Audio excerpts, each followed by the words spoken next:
this video, I'll show you how to fix the something went wrong error in the Google Play Store. I'll walk you through the 3 best working methods, so make sure you watch the video carefully. Method 1. Open the Settings app on your phone.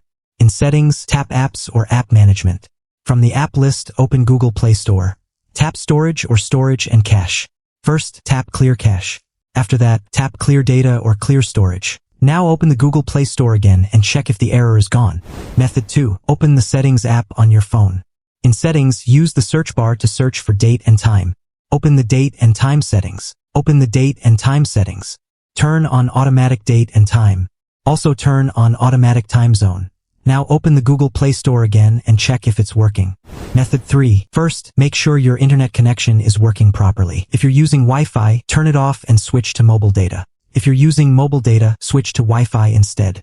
Then turn airplane mode on for about 10 to 15 seconds and turn it back off. If the problem is still there, restart your phone. After your phone restarts, open the Google Play Store again and check if the issue has been fixed. If you're still having any problems, let me know.